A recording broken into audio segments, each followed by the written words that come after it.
At last வென்றது தாவேக்கா, தோற்றது அதிமுக. சொல்லி வச்சு அடிச்சிட்டாரு எங்களுடைய கில்லி, எங்களுடைய விஜய். சொல்லி வச்சு எடப்பாடியை தோக்கடிச்சிட்டாரு அப்படிங்கிறாங்க தாவேக்காவினர் உற்சாகத்தோடு. இங்கே எடப்பாடி அவங்களுடைய டீமோ தவறான பாதைக்கு செல்கிறார் விஜய் அப்படின்னு போட்டு தாக்குறாங்க. ஸோ விஜய் வர்சஸ் எடப்பாடி அப்படின்னு களம் மாறிக்கொண்டிருக்கு. நம்பிக்கை வாக்கெடுப்பில் என்ன நடந்தது, பழி தீர்த்தார் விஜய் அப்படிங்கிறாங்க. என்ன அது, பல விஷயங்கள் இருக்குது. இன்றைய இளங்கோவன் எக்ஸ்பிரஸில் விரிவாக அலசுவோம்.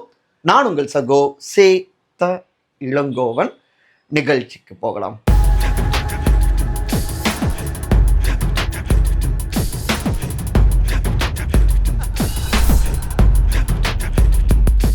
தப்பிய தாவேக்கா, சிக்கிய அதிமுக. நம்பிக்கை வாக்கெடுப்பில் நடந்தது என்ன? நாடே எதிர்பார்த்து கொண்டிருந்த நம்பிக்கை வாக்கெடுப்பு இன்றைக்கு நம்முடைய தமிழ்நாடு சட்டமன்றத்தில் மே 13ஆம் தேதி புதன்கிழமை அரங்கேறினதுங்க. சபாநாயகர் திரு ஜேசிடி பிரபாகர் அவர்கள் இந்த நம்பிக்கை வாக்கெடுப்பை முன்னெடுத்திருந்தார். காலையில் 9:30க்கு தொடங்கியது. முதலமைச்சர் திரு ஜோசப் விஜய் அவர்கள் நம்பிக்கை வாக்கெடுப்பை கோரினார். அதுக்கப்புறம் ஒவ்வொருத்தராக முக்கியமான கட்சி தலைவர்கள்லாம் மாண்புமிகு எம்எல்ஏக்கள் சில மணித்துளிகள் பேசினாங்க. அதில் குறிப்பாக பார்த்தோம்னா விசிக திரு வன்னியரசு, தேமுதிக திருமதி பிரேமலதா விஜயகாந்த், இடதுசாரிகள் அவங்க ஜோதிடரை தனி செயலாளராக அரசு பதவியில் நியமித்தது, திரு ரஜன் பண்டிட் அவர்களை நியமித்ததை கடுமையாக விமர்சிச்சிருந்தாங்க. சட்டமன்றத்துக்குள்ளார முதலமைச்சருடைய அணுகுமுறை, அனைத்து கட்சி தலைவர்களையும் போய் சந்தித்ததெல்லாம் பாராட்டினாலும் இந்த விஷயத்தில் கடுமையாக விமர்சித்தாங்க. அதில் திருமதி பிரேமலதா விஜயகாந்த் அவங்க ஒரு படி மேலே போய், நீங்கள் ஒரு ஜோதிடரை நியமிக்கிறது அப்படின்னா நீங்கள் பர்சனலாக வச்சுக்கோங்க, அதில் எந்த தவறும் கிடையாது, ராஜகுரு மாதிரி. ஆனால் மக்கள் படத்தில் எதற்காக அவருக்கு அரசு பதவி கொடுக்கணும் அப்படின்னு உள்ளேயே ஃபேஸ் டு ஃபேஸ் அட்டாக் பண்ணாங்க சட்டமன்றத்திலே. அப்புறம் இன்னொரு விஷயம், குதிரை பேரம் அது வேதனையாக இருக்குது அப்படின்னு அட்டாக் பண்ணியிருந்தாங்க. முன்னதாக அமமுகவுடைய ஒரு சட்டமன்ற உறுப்பினர், இப்போ அவர் அமமுக கிடையாது, திரு எஸ் காமராஜ், மன்னார்குடி தொகுதி, நேற்றைக்கு தாவேக்காவை ஆதரித்தார். இன்றைக்கு ஓப்பனாக நான் நேற்றைக்கு, இன்றைக்கு, நாளைக்கு எல்லா காலத்திலும் நான் ஆதரிப்பேன் முதலமைச்சராக இவர் தொடர அப்படின்னு அவர் பேசியிருந்தார். இதை ஒட்டி தான் நேற்றைக்கே அமமுகவுடைய பொதுச் செயலாளர் திரு டிடிவி தினகரன், இது தூய சக்தியெல்லாம் கிடையாதுங்க, தாவேக்கா துர்நாற்றம் அப்படின்னு அவர் அட்டாக் பண்ணியிருந்தார். இப்படி தனியாக ஒரு விஷயம் ஓடிட்டு இருந்தது. இன்னொரு பக்கம் பாட்டாளி மக்கள் கட்சியில் திருமதி சௌமியா அன்புமணி அவர்கள் தருமபுரியில் வெற்றி அடைஞ்சவங்க, மது இல்லாத சமுதாயம், டாஸ்மாக் இல்லாத சமுதாயம் வேணும் அப்படின்னும், பெண்கள் பாதுகாப்பை உறுதிப்படுத்தணும் அப்படின்னு ரொம்ப முக்கியமாக தன்னுடைய உரையை நிகழ்த்தியிருந்தாங்க. இதில் குறிப்பிட்டு சொல்லணும் அப்படின்னா திரு தமிமுன் அன்சாரி அவர்கள், திரு ஜவாஹருல்லா அவர்கள் பேராசிரியர், இஸ்லாமியர்கள் அமைச்சரவையில் இடம் பிடிக்கணும் அப்படின்னு வலியுறுத்தியிருந்தாங்க. மிக முக்கியமாக எதிர்க்கட்சி தலைவரான திரு உதயநிதி ஸ்டாலின் புது சோபாலாம் வந்திருக்கு அப்படின்னு மாஜி மினிஸ்டர் திரு சி.வி. சண்முகம் அவருடைய வீட்டில் அந்த நடந்த காட்சிகள், நேற்றைக்கு நடந்த காட்சிகள், அதெல்லாம் குறிப்பிட்டு பேசினார். அப்புறம் புஷ்பா பட பாணியில் இந்த ஆட்சி இருக்குது, ஆளுங்கட்சியை ஏற்காத மக்கள் கிட்டத்தட்ட 66% இருக்காங்க எதிராக வாக்களித்தவங்க அப்படின்லாம் பேசினார். இன்ஸ்டா ரீல்ஸ் பார்க்குற ஆட்சியாக இல்லாமல் ரியல் ஆட்சியாக இருக்கணும், சமூக நீதி ஆட்சியாக இருக்கணும், இன்ஸ்டா ரீல் பார்க்கக்கூடிய ஆட்சியாக இல்லாமல் ரியல் ஆட்சியாக இருக்கணும் அப்படின்னு நான் ஸ்டாப் அட்டாக்குங்க. அதை தனியாகவே உதயநிதி வெர்சஸ் விஜய் அப்படின்னு ஒரு காணொலி பேசணும். அவங்க இப்படி பேசுவோம். ஃபைனலாக முதலமைச்சர் திரு ஜோசப் விஜய் அவர்கள் பேசுகிறப்ப, குதிரை பேரம்லாம் இங்கே எதுவும் இல்லைங்க, குதிரை வேகத்தில் பாய்ச்சலாக இந்த அரசு இருக்கும், எல்லா மக்களுக்கும் எல்லாரையும் சமம்னு பார்க்குற அரசாக இருக்கும் அப்படின்னு ஒரு விளக்கம் கொடுத்துருந்தாரு. சரி, அதெல்லாம் ஓகேங்க, மெயின் பிக்சருக்கு வாங்க அப்படின்னு கேட்குறது புரியுது. நம்பிக்கை வாக்கெடுப்பு தான், அதை தான் நாடே பார்த்தாங்களே. வாக்கெடுப்பு நடத்தப்பட்டதில் 144 எம்எல்ஏக்கள் தாவேக்கா ஆட்சிக்கு ஆதரவாக வாக்களித்தாங்க, 22 எம்எல்ஏக்கள் எதிராக வாக்களித்தாங்க, 5 பேர் நடுநிலை அப்படின்னு அறிவித்தாங்க. அதில் பாமக 4 எம்எல்ஏக்கள், ஒரு பாஜக எம்எல்ஏ திரு போஜராஜன் அவர்கள். இன்னொரு பக்கம் திமுக நாங்கள் வெளிநடப்பு செய்கிறோம் அப்படின்னு அவங்க தெரிவிச்சிட்டாங்க, அவங்க கூட்டணி கட்சி. மொத்தம் 60 எம்எல்ஏக்கள். ஸோ மொத்தம் 233 பேர் பங்கெடுத்ததில் 144 பேர்கள் ஆதரவை பெற்று, அமோக ஆதரவை பெற்று தாவேக்கா ஆட்சி தக்க வைத்து கொண்டது. தப்பிய தாவேக்கா, இதில் தான் சிக்கிய அதிமுக அப்படிங்கிறாங்க.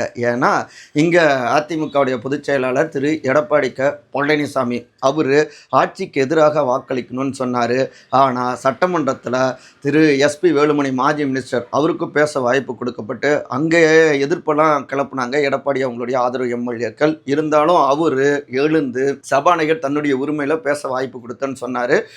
எஸ்பி வேலுமணி அவர்கள் நாங்கள் ஆட்சிக்கு ஆதரவாக வாக்களிப்போம் அப்படின்னு சொன்னாங்க. ஸோ அதுதான் இப்போ திரு சிவிஎஸ் அவங்களுடைய ஆதரவு எம்எல்ஏக்கள் 25 பேர் தாவேக்கா ஆதரவு, 22 எம்எல்ஏக்கள் தாவேக்கா எதிர்ப்பு. இப்போ அதிமுக யார் கையில் என்கிற வாரம் இன்னொரு பக்கம் விஸ்வரூபம் எடுத்திருக்கு. அடுத்த செக்மெண்ட்டில் பார்க்கலாம். சொல்லி வைத்தடித்த தாவேக்கா எடப்பாடியை பழி தீர்த்த விஜய். அரசியல் எப்போவுமே சுவாரஸ்யமான விளையாட்டு தாங்க. வெளியிலேருந்து வேடிக்கை பார்க்குறப்ப சமகால காட்சிகள் அதை தான் உணர்த்திக்கிட்டு இருக்கு. இதில் அதிமுகவில் பார்த்தோம்னா இப்போ பெரிய வாரே நடந்துகிட்டு இருக்கு. தாவேக்கா ஆட்சியை ஆதரித்து முன்னாள் அமைச்சரான திரு சிவி சண்முகம், திரு எஸ்பி வேலுமணி தலைமையில் 25 எம்எல்ஏக்கள் ஆதரவு தெரிவிச்சிருக்காங்க. தாவேக்கா ஆட்சிக்கு எதிர்ப்பாக அதிமுக பொதுச் செயலாளர் திரு எடப்பாடி பழனிசாமி அவங்களுடைய டீம் 22 பேர் எதிர்த்து வாக்களிச்சிருக்காங்க. இப்போ யார் கையில் அதிமுக அப்படின்னு பெரிய யுத்தமே நடந்துட்டுருக்கு. இதில் எடப்பாடி அவர்களை பொறுத்த வரைக்கும் முதலமைச்சர் திரு ஜோசப் விஜய் அவர்கள் தவறான பாதையில் போயிட்டுருக்காரு. மரபை மீறி இருக்காங்க சட்டமன்றத்தில். நாங்கள் ஏற்கனவே சட்டமன்ற குழு தலைவர் கொறடா எல்லோரையும் தேர்வு செஞ்சுருக்கோம். திரு அக்ரி கிருஷ்ணமூர்த்தி அதை எதையுமே பின்பற்றலை அப்படின்னு அட்டாக் பண்ணியிருக்காரு. மேலும் ஒரு சாராரை மட்டும் முதலமைச்சர் சந்தித்தது, அதாவது திரு சிவிஎஸ் இவங்களெல்லாம் சந்தித்தார் இல்லையா ஆஃபீஸில் போய், அதையும் கேள்விக்குட்படுத்தியிருக்காரு. இங்கே இந்த பக்கம் போர்ப்படை டீமில் பார்த்தோம்னா திரு சிவிஎஸ் மாஜி மினிஸ்டர் யாருக்கோ வேறு எதுக்கோ வாங்கின கையெழுத்தை குழு தலைவர் தேர்வு செஞ்சுட்டாங்க கொறடான்லாம் சொல்கிறாங்க. அப்படிலாம் எதுவுமே கிடையாது. நாங்கள் தான் பெரும்பான்மை பேர் தாவேக்கா திமுக எதிர்ப்பில் உறுதியாக இருக்காங்க. ஸோ அந்த கொள்கை அடிப்படையில் நாங்கள் தாவேக்கா ஆட்சிக்கு ஆதரவு தெரிவிச்சிருக்கோம். ஏன் அவர் எந்த இதுக்குமே அவர் ஒத்துக்கலை.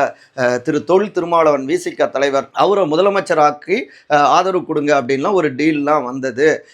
அதுக்கு கூட இவர் எடப்பாடி ஒத்துக்கலை. நான் தான் சிஎம்மாக இருப்பேன் அப்படின்னு அவர் நினச்சிட்டு இருந்தார் அப்படின்னு போட்டு உடைச்சி பேசியிருக்காரு. ஒரு சிறு நினைவூட்டல். நம்ம 4 நாட்கள் முன்னாடியே இந்த தகவல்களை நம்ம பதிவு செஞ்சுருக்கோம். சரி, இன்னொரு பக்கம் முன்னாள் அமைச்சரான திரு எஸ்பி வேலுமணி இப்போவும் பொதுச் செயலாளர் எடப்பாடி தாங்க, நாங்கள் இல்லைன்னு சொல்ல. ஆனால் அவரால் கட்சி நிறைய பேர் பிரிஞ்சு போயிட்டே இருக்காங்க, உடஞ்சிருக்கு. அவர்கள் அனைவரும் சேர்த்துணும். இப்போ அவங்க எல்லோரையும் கட்சியில் சேர்த்துக்கணும். சின்னம்மா, திருமதி வி.கே. சசிகலா, திரு டிடிவி தினகரன் எல்லோரும் வரணுங்க, வலிமையான அதிமுக அப்படின்னு அந்த குரலை பதிவு செஞ்சுருக்காரு. இத்தனை போர்க்காட்சிகளையும் அப்படியே உள்ளூரை ரசித்தபடியே வேடிக்கை பார்த்துட்டு இருக்காங்க தாவேக்காவினர். குறிப்பாக எங்கள் தளபதி சொல்லி வச்சு அடிச்சிருக்காரு அப்படின்னு பழி தீர்த்தார் எங்களுடைய தளபதி விஜய் அப்படிங்கிறாங்க தாவேக்காவினர். என்ன அதுன்னு பார்த்தோம்னா, தொடக்கத்தில் இருந்தே இந்த தேர்தல் களத்தை திமுக வெர்சஸ் டிவிகே அப்படின்னு கட்டமைச்சு அந்த ரேஸில் அதிமுக இல்லாமல் பார்த்துக்கிட்டாரு. இரண்டாவதாக 1967 1977 அதே போல் 2026 மாற்றம் வரும் அப்படின்னு பதிவு செஞ்சுக்கிட்டே இருந்தார். தன்னை பேரறிஞர் அண்ணா அவர்கள், எம்ஜிஆர் அவர்கள் 2 முன்னாள் முதலமைச்சர்களுடைய அடுத்த கட்ட வேர்ஷனாக தன்னை முன்னிறுத்திக்கிட்டாரு. மூன்றாவது, தன்னுடைய மாநாடுகளில் அதிகளவில், குறிப்பாக சொல்லணுன்னா மதுரை மாநாட்டில் கூட பேரறிஞர் அண்ணா அவர்கள், எம்ஜிஆர் அவர்களை பிரம்மாண்டமாக முன்னிறுத்தினார். தன்னை நவீன எம்ஜிஆராகவே தொடர்ந்து முன்னிறுத்திக்கிட்டே இருந்தார். இது அதிமுக தொண்டர்கள் பலவாறு பிரிஞ்சு பல கோஷ்டி பூசல்களால் உடைஞ்சிருக்காங்க இல்லையா, சோறு விட்டு இருந்த அந்த ரத்தங்கள் கிட்ட ஒரு பாசிட்டிவான நான் இருக்கேன், நான் உங்களுக்காக இருக்கேன், அதே திமுக எதிர்ப்பு அப்படின்னு காமிச்சு அந்த வாக்குகளை இந்த பக்கம் திருப்பி இருக்காரு. இவை எல்லாமே சேர்ந்து தான் இன்றைக்கு பிரம்மாண்டமான வெற்றியை தாவேக்கா பக்கம் கொண்டு வந்து நிறுத்தியதுங்க. இன்னும் ஓப்பனாக சொல்லணும்னா, எப்படி முன்னாள் முதலமைச்சர் மறைந்த செல்வி ஜெயலலிதா அவர்கள் காங்கேயம், பர்கூர் அப்படின்னு 2 தொகுதிகளில் போட்டிட்டாங்களோ, அதே போல் 2 தொகுதிகளில் போட்டிட்டு அதே மாதிரி 2லேயும் வெற்றி அடைஞ்சு திருச்சி கிழக்க இவர் ராஜினாமா செஞ்சுருக்காரு. ஸோ எல்லா வகையிலையும் அதிமுகவை இல்லாமல் கொஞ்சம் கொஞ்சமாக மாற்றி தன்னை முன்னிறுத்திக்கிட்டார் அந்த இடத்துல. சரிங்க, இதில் எங்கெங்க ரிவெஞ்ச் வந்தது, அந்த பழி தீர்க்கும் படலம் வந்தது அப்படின்னு விசாரித்தோம்னா, தேர்தலுக்கு முன்னாடியே பார்த்தோம்னா கூட்டணிக்கெலாம் முயற்சி செய்யப்பட்டது. ஆனால் நாங்கள் கேட்ட நம்பர்ஸுக்கு எதுலேயுமே ஒப்புக்கொள்ளலை எடப்பாடி அவர்களுடைய டீம். அது மட்டும் இல்லாமல் ஒரு நாட்டாமை தன்மையில் அவங்க அணுகுனாங்க. இது எங்களுடைய தளபதிக்கு உடன்பாடாகலை, பிடிக்கல. இரண்டாவது, தேர்தல் நெருங்குற நேரத்தில் எங்களுக்கே தெரியாமல் செட்டிங் பண்ணி அவர் சார்ந்த சமூகத்தை சார்ந்த ஒருத்தரை தாவேக்காக்குள்ளார அனுப்பி அதுக்கப்புறம் கடைசி நேரத்தில் அவர் மனு, அவங்களுடைய இணையர் மனு ரெண்டுமே ரிஜெக்ட் ஆகிற மாதிரி பண்ணி போட்டியிலேயே தாவேக்கா இல்லாத மாதிரி பண்ணார். இது கொஞ்சம் கூட நாங்கள் ஏற்றுக்கல. அதாவது இது கொஞ்சம் கூட அரசியல் கிடையாது. அவருடைய அனுபவத்துக்கு இதெல்லாம் சரியானதே இல்லை. இது ரொம்பவே எங்களை ஹேர்ட் பண்ணிருச்சு எங்களுடைய தளபதியை அப்படிங்கிறாங்க. இந்த இடத்துல ஒரு சிறு நினைவூட்டல்.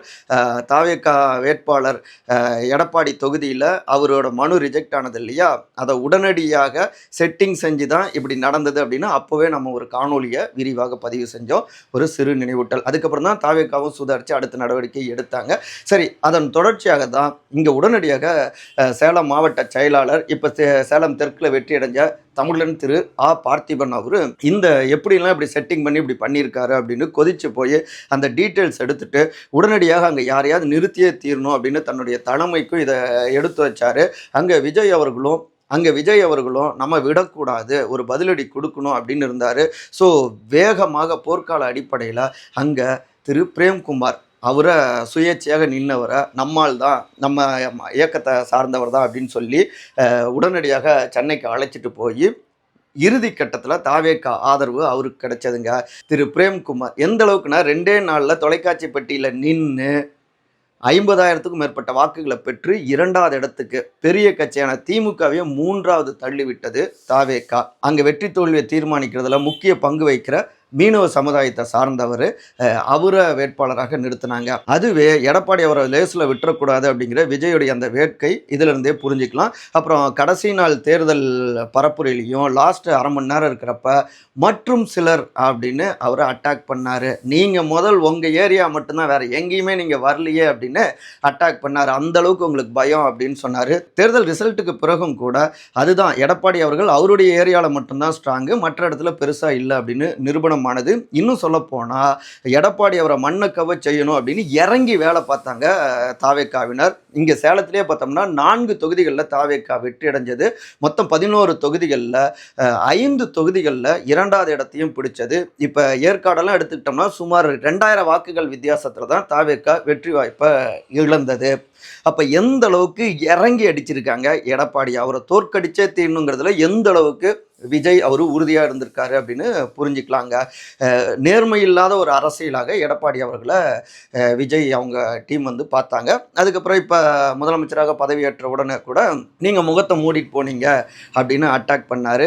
அதன் தொடர்ச்சியாகவே தான் இந்த ஆட்சியை தக்க வச்சுக்கணும் அப்படின்னா வெறும் 120 எம்எல்ஏக்களை மட்டும், அவங்க ஆதரவு மட்டும் வச்சுக்கிட்டே ஒரு பயத்தோடவே இருக்க முடியாது, அதிக எம்எல்ஏக்கள் வேணும் அப்படிங்கிற அந்த நிலைக்கு வந்தாங்க. ஏன்னா தமிழ் தாய் வாழ்த்து விவகாரத்தில் கூட்டணி கட்சியினருமே அட்டாக் பண்ணாங்க இல்லையா. அப்புறம் திரு உதயநிதி அவர்களுமே எங்களுடைய கூட்டணிகளின் ஆதரவோடு இந்த ஆட்சி தொடர்கிறதுன்னு சொன்னார் இல்லையா. ஸோ நம்ம அப்படி இருக்கக்கூடாது, கொஞ்சம் பேக்கப் வச்சுக்கணும் அப்படின்னு தான் இந்த அசைன்மெண்ட்டுக்கு ஓகேன்னு சொன்னார். திரு ஆதவ் அர்ஜுனா அவர் மூலமாக, லீமா ரோஸ் அவர்கள் மூலமாக, லால்குடிய சட்டமன்ற உறுப்பினர், இந்த அசைன்மெண்ட் ஓகே ஆகி சிவிஎஸ் அவங்களுடைய டீமு இந்த பக்கம் ஆதரவு கொடுத்துருக்காங்க. சுருக்கமாக சொல்லணும்னா தன்னுடைய எடப்பாடி தொகுதியில் தாவேக்காவை இல்லாமல் செய்யணும் அப்படின்னு எடப்பாடி நினச்சாரு. இன்னைக்கு அதிமுகவே இல்லாத மாதிரியான ஒரு நிலையை எங்களுடைய விஜய் ஏற்படுத்திட்டாரு. 25 எம்எல்ஏக்கள் எங்களுக்கு ஆதரவு, இதை தான் சொல்லி வச்சு அடிச்சிட்டாரு எங்களுடைய தளபதி அப்படிங்கிறாங்க ஒட்டுமொத்தமான தாவேக்காவினரும். சினிமாவையும் மிஞ்சக்கூடிய அளவில் சமகால சீன்ஸ் எல்லாம் பரபரப்பை கூட்டிகிட்டு இருக்குங்க. இதில் லாஸ்ட் புல்லட் என்னன்னா, போட்டி அதிமுகவாக மாறி இருக்காங்க இல்லையா, கிட்டத்தட்ட முன்னாள் அமைச்சர்கள் உள்ளிட்ட 17 பேருடைய கட்சி பதவியை அதிரடியாக பறிச்சிருக்காரு எடப்பாடிங்க. புதிதாக 17 மாவட்ட செயலாளர்களையும் நியமனம் செஞ்சிருக்காரு. இன்னொரு பக்கம் பார்த்தோம்னா பிரேமலதா மேடம் போட்ட போர்டில் இவர் ஜோதிடர் இல்லை தாவேக்கா பாணியில் சொல்லணும்னா செய்தி தொடர்பாளரான திரு ரத்தன் பண்டித் அவர்கள் அந்த அரசு பதவி கொடுத்தாங்க இல்லையா, அதை திரும்ப பெற்றுக்கொண்டது தமிழ்நாடு அரசு. பயங்கரமா இருக்குங்க காட்சிகள்.